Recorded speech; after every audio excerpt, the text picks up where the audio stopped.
Programme احکام شریعت ہے اور فقہ حنفی سے متعلقہ مسائل کے ساتھ آپ کی خدمت میں حاضری کا شرف حاصل ہے۔ کچھ آفر کویسچن ہیں، کہتے ہیں کہ اگر شوہر اور بیوی کسی مفتی صاحب سے شرعی مسئلہ معلوم کریں، ان کی عادت ہے کہ جب بھی کوئی ایسا ہوتا ہے معلوم کرتے ہیں، تو ان کے جو والد ہیں وہ اپنے پوتے کو یوں کہتے ہیں کہ یہ لوگ مفتی کھیل رہے ہیں، ایسا کہنا کیسا ہے؟ دیکھیں، بظاہر اس میں ایک تحقیر کا سا پہلو نکلتا ہے، کیونکہ علماء کرام سے مسئلہ معلوم کرنا یہ حکم خداوندی کی پیروی ہے۔ اللہ تبارک و تعالی ارشاد فرماتا ہے فَاسْأَلُوا أَهْلَ الذِّكْرِ إِن كُنتُمْ لَا تَعْلَمُونَ، اگر تم نہیں جانتے تو اہل علم سے پوچھو۔ اب میاں بیوی اگر یہ کر رہے ہیں تو والد صاحب کو تو حوصلہ افزائی کرنی چاہیے تھی۔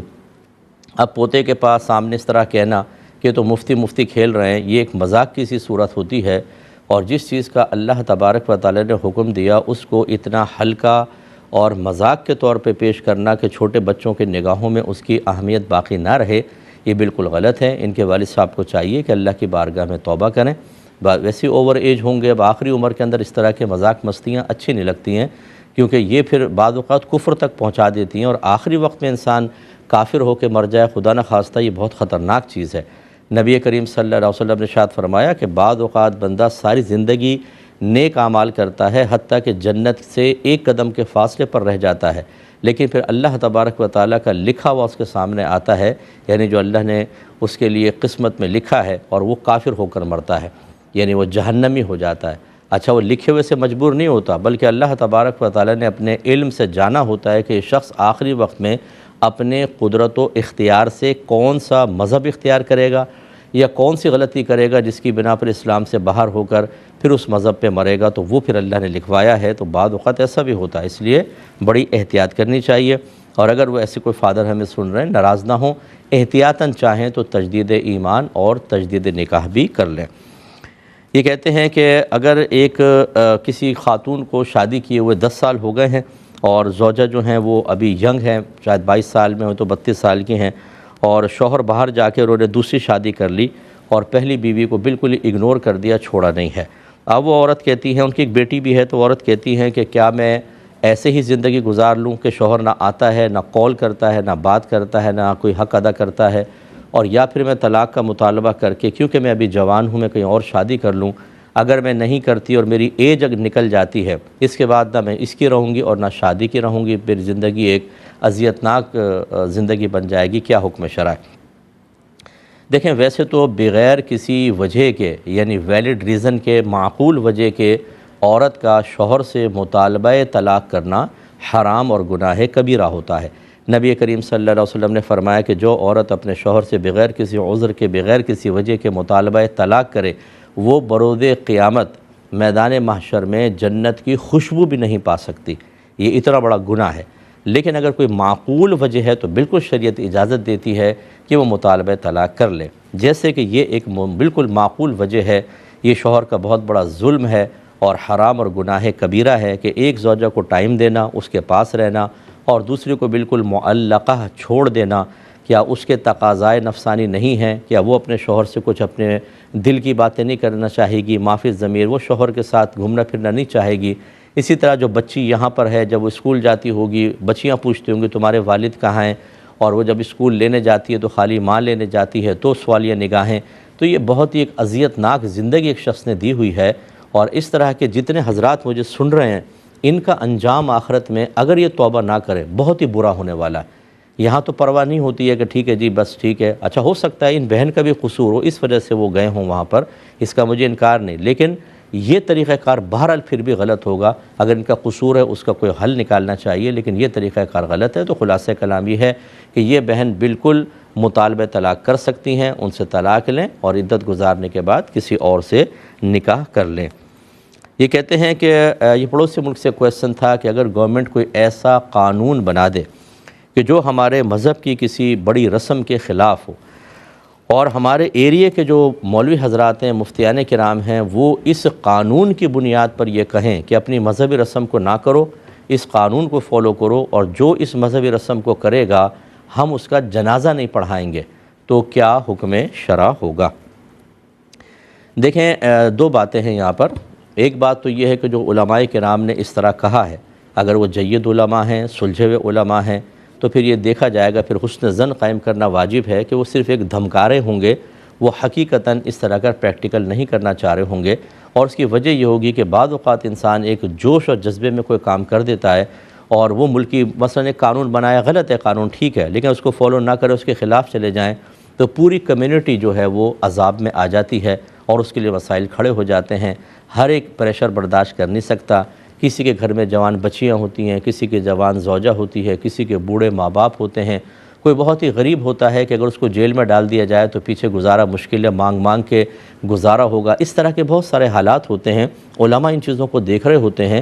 وہ ایسا نہیں ہوتا کہ مذہب کی رسم کو برا سمجھ کر یا قانون کو بہت بڑا سمجھ کے ایسا کر رہے ہوتے ہیں، بلکہ کمیونٹی کو ایک بہت بڑی تکلیف اور آزمائش سے بچانے کے لیے اس طرح کہہ رہے ہوتے ہیں بھی عمل کرو، نہیں کرو کہ تو دیکھو ہم جنازہ نہیں پڑھائیں گے. یہ ایک دھمکانے والی کا صورت ہے تو پھر بالکل ٹھیک ہے. لیکن اگر واقعی اس کا پریکٹیکل کیا جائے اور واقعی یہ کہنا مقصود ہو کہ جو ایسا کرے گا ہم جنازہ نہیں پڑھائیں گے، یہ پھر علماء کی بہت بڑی زیادتی ہوگی. بالکل غلط ہے، اس طرح نہیں کر سکتے. جنازہ تو بہرحال پڑھانا پڑے گا، وہ فرض کفایہ ہے. لیکن بہرحال علماء کی جو آپ کے وہاں کے علماء ہیں، جس بھی علاقے کا یہ کویسچن ہے، اپنے علماء کے پاس بیٹھیں، ان کی سوچ اور فکر کو دیکھیں، ماحول کو دیکھیں، پھر ایک لائے عمل تیار کریں اور اس کے تقاضے کے مطابق عمل کریں. جیسے جیسے ماحول بدلتا ہے ہمیں اپنا لائے عمل اور حکمتیں تبدیل کرنی چاہیے. بعض اوقات ایسا ہوتا ہے کہ ہم موجودہ دور کے تقاضوں کا حل پرانی کتابوں سے نکال رہے ہوتے ہیں، جو 50 سال 100 سال پرانی کتابیں، ان میں حل لکھے ہوئے ہیں. لازم بات ہے وہ اس زمانے کے اعتبار سے تھے. اگر بعینی اس زمانے میں آپ کرنے کی کوشش کریں گے تو بعض اوقات خرابی پیدا ہوگی. اور یہ ہمارے اکابرین کا طریقہ رہا ہے کہ حالات زمانہ کے اعتبار سے انہوں نے احکام بدلے ہیں اور شریعت کے حکم کے مطابق ہی بدلے ہیں. اس لیے علماء کی رہنمائی لینا بہت ضروری ہے. ایک کال لیتے ہیں، پھر انشاءاللہ جوابات دیں گے. السلام علیکم.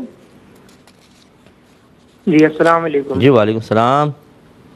جی مفتی صاحب، یہ میرا جو ہے وہ پہلا کوشچن ہے کہ اگر کوئی بندہ گناہ جو ہے وہ کر رہا ہے، کوئی نا مثال گانے سن رہا ہے، اور اس کے درمیان اس کو پاکیزہ وہ جن خیالات آتے ہیں نا نبی پاک کا، مدینے کا، تو یہ جو ہے وہ کس کی جانب سے ہے؟ ٹھیک ہے، اور بولیں. اچھا، دوسرا یہ کہ بعض اوقات جو ہے نا گھروں کے جو وہ پانی آتا ہے تو اس میں جو ہے نا بہت اسمیل آتی ہے. اب ہمیں نہیں پتا کہ یہ جو ہے وہ کیوں آ رہی ہے، تو اس سے جو ہے وہ وضو وغیرہ کا جو ہے وہ کیا حکم ہوگا؟ ٹھیک ہے، اور میں عرض کرتا ہوں. ایک اور کالر ہیں. السلام علیکم. وعلیکم السلام مفتی صاحب. جی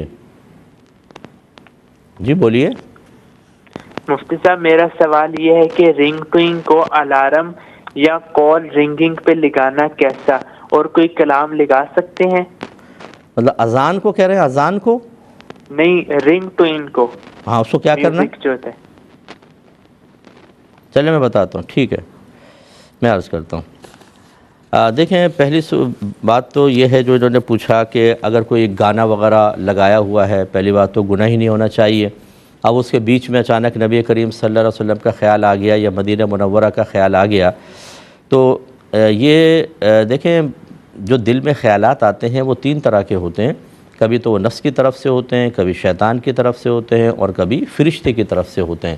پاکیزہ خیال فرشتے کی طرف سے ہوتے ہیں، لیکن کبھی کبھی ایسا ہوتا ہے کہ پاکیزہ خیال شیطان یا نفس کی طرف سے بھی ہوتے ہیں اور دھوکے کے لیے ہوتے ہیں. جیسے آپ گانا سن رہے ہیں اور گانا سننے سے ایک مدینے کا سا تصور آیا، تو آپ کے دل میں آیا کہ یار یہ گانے سے میں مدینے کا تصور کی طرف چلا گیا، نبی کریم کی طرف، شاید یہ فرشتے کی طرف سے. اب خود سوچیں کہ اگر آپ ایک فحش گانا سن رہے ہیں یا اس کے ساتھ غلط قسم کا جو میوزک اور فحش مل کر ہوتا ہے، ایک حرام چیز سن رہے ہیں، تو وہ کیسے آپ کو پاکیزہ چیز کی طرف پہنچائے گی اور وہ فرشتے کی طرف سے کیسے ہو سکتا ہے؟ تو یہ ہوتا ہے دھوکہ. تو ایسی صورت میں بالکل آپ اس کی طرف توجہ نہ کریں کہ نبی کریم کا یا مدینہ کا خیال آیا، بلکہ یہ دیکھیں کہ کس کے بیچ میں آیا، اس کو ختم کریں پہلے. اس کے بعد بیٹھے بیٹھے پھر آپ کو خیال آئے یا آپ پاکیزہ ذکر کر رہے ہیں تو اسے فرشتے کی جانب سے سمجھیں، ورنہ مزید دھوکے میں مبتلا ہوتے رہیں گے اور تباہی ہوگی. اگر یہ کہتے ہیں کہ پانی میں اسمیل وغیرہ آ رہی ہے، کیوں آ رہی یہ نہیں پتہ، تو اسمیل کی نوعیت دیکھیں. بعض اوقات یہ زنگ کی ہوتی ہے، بعض اوقات کلورین زیادہ ملا دیتے ہیں، اس کی اسمیل ہوتی ہے، اور بعض اوقات جیسے گٹر کا پانی ہوتا ہے اس کی اسمیل ہوتی ہے. تو اگر یہ اس طرح کی آپ کو پتہ ہے کہ اگر یہ کنفرم ہو جائے یا دل گواہی دے کہ نجاست کی اسمیل ہے، تو پھر تو وہ پانی ناپاک ہوگا اور اس سے وضو و غسل بالکل جائز نہیں ہوگا. لیکن اگر اسمیل ایسی ہے کہ زنگ کی ہے یا کلورین کی ہے، یا آپ فیصلہ ہی نہیں کر پا رہے لیکن یہ کنفرم ہے کہ نجاست کی نہیں لگ رہی ہے، تو اس صورت میں اس پانی کو پاک مانا جائے گا اور آپ اس سے وضو اور غسل کر سکتے ہیں۔ یہ تو ایک عام صورتحال ہے۔ بعض علاقے ایسے ہوتے ہیں کہ جن میں پانی ہی نہیں آتا، واٹر ٹینکر بھی بعض اوقات گلیوں کے اندر داخل نہیں ہو پاتے، بڑی مشکل سے گزارا ہو رہا ہوتا ہے، اور وہاں پر اگر فرض کر لیں کہ نالی کے اندر ایسا کبھی کبھار پانی آ جاتا ہے اسمیل والا، تو بلا کراہت استعمال کر سکتے ہیں، کیونکہ ایسے لوگوں کو اگر مطلقاً منع کیا جائے تو بیچارے کہاں سے وہ پانی لے کر آئیں گے، پھر نہانا، پھر برتن، پھر کپڑے اور دیگر چیزیں۔ تو جہاں پر اس قسم کی پرابلم ہوتی ہے وہاں تھوڑی زیادہ رعایت ہوتی ہے، اور جہاں سہولتیں ہیں وہاں پر کم رعایت ہوتی ہے، جو ہم نے پیچھے پورا مسئلہ بیان کیا اس کی روشنی میں اس کو حل کریں۔